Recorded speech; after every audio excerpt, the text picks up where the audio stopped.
Hello and thank you for joining me. In today's video we're going to be talking about skin tones and some very basic skin tones made using the Georgian water mixable oils. So this was the basic set that I had got of the primary colours and the white and the black, and I've got the umbers and the siennas as well with that.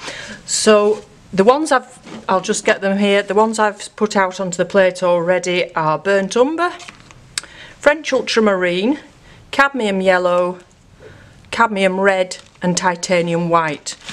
So basically there we've got the three primaries, a brown and a white, and that's all you really need to make up your skin tones. You could get very different results by changing these primaries if you wanted to, but these are the ones that I like at the moment to work with. So I've done a very quick sketch of a face on this pad. This is a pad I haven't used before.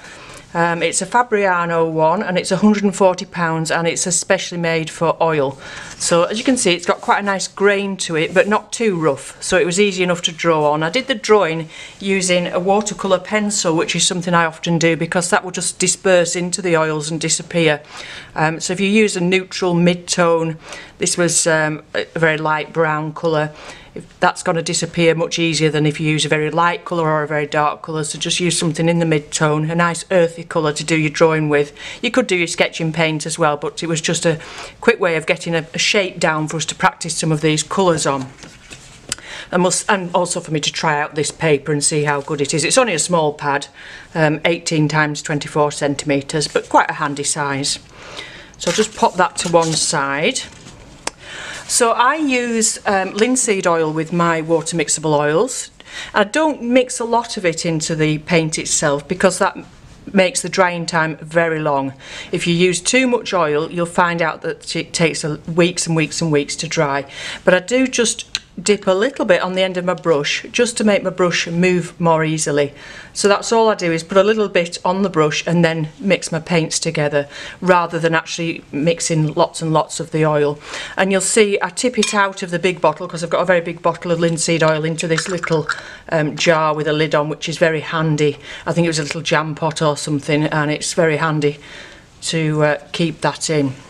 And the other thing about it is if you get any paint in, it actually, I don't know if you can see there, but the paint sinks to the bottom of the pot.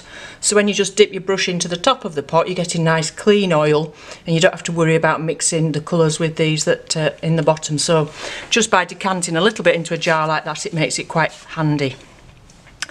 Okay, so if you begin with your three primaries, everybody will do this differently, but I tend to mix together the yellow with a touch of the red. That's actually quite a lot of red. Let's get a little bit more yellow to make a peachy colour or an orange, then a tiny bit of blue, and then I'll add the white to see how we're going on and see what it looks like. And straight away I can see that's a little bit on the yellow side, so we probably need more of the blue and the red.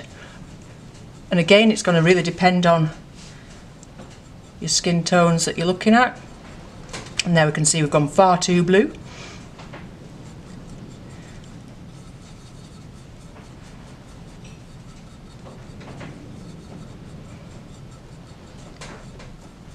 And that's quite red still, a little bit more blue.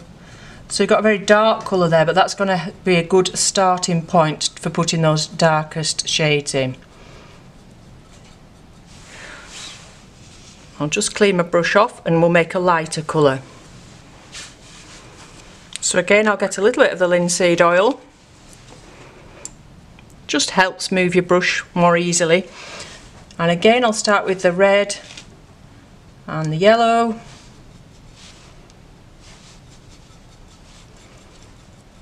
This time I'll add the white first before the blue. A bit more yellow. And I'm looking for a bit of a peach colour here before I start and add any blue to make it more of a skin tone.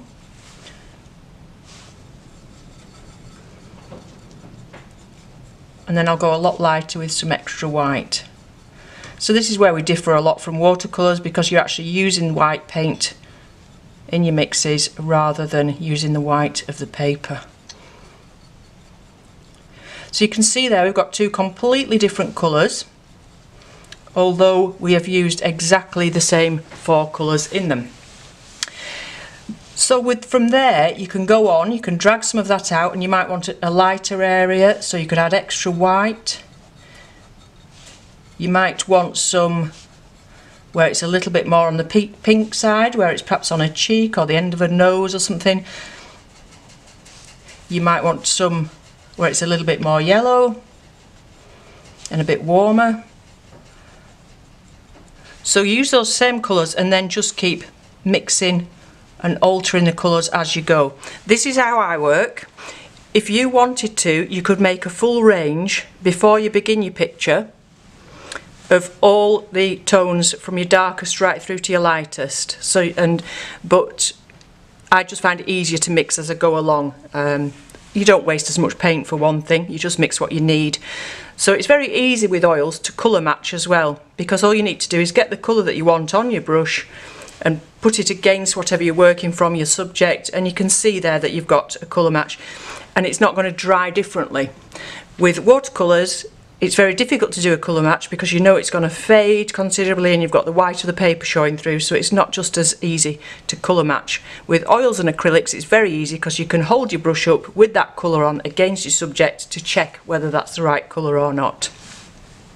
You may actually want to start with something a little bit darker, and you might want to start with a very simple dark of the ultramarine and the burnt umber, which makes it a very, very dark colour and very brown. A much nicer colour than black. It's much warmer than, or more interesting than black. So you can go from that right through to your lightest highlights of almost white and alter as you're going along. You might also want to use burnt sienna to make it a little bit warmer as well. Obviously depends on the light and the subject. Okay, so I'm going to start now and apply some of these to the picture, and I'll pop that on at the end with a little bit of music. But before I do that, I just want to get my colour wheel, which I've got stuck to the window here. So it's very important before you do any colour mixing to be familiar with your colour wheel, and I'm sure you all are, but if you've got it in your mind, and it's quite nice to have one on the wall as well, or nearby handy. If you have this in your mind, it makes it much easier to alter the colours that you've got. So if you think something's looking a little bit too blue, you know that you need to add extra orange. If you think it's looking a bit green, you know that to add extra red. So whatever's opposite on the colour wheel, if it's going a bit too much in the opposite direction, you can correct it and neutralise it by adding what's on the opposite side of the colour wheel. So that's just one thing really with all colour mixing, but especially with skin tones as well, to have this in the back of your mind, knowing what's opposite on the colour wheel.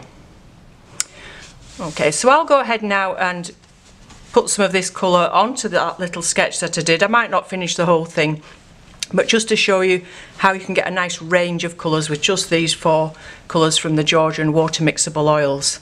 Like I said, don't use too much linseed because that's really going to increase your drying time, although it does give it a lovely finish. Okay, so I hope you found that useful. Let me know what you think in the comments below, and I'll be back again with you soon with more videos, tutorials and demonstrations. Thanks for watching, enjoy your painting, and bye for now.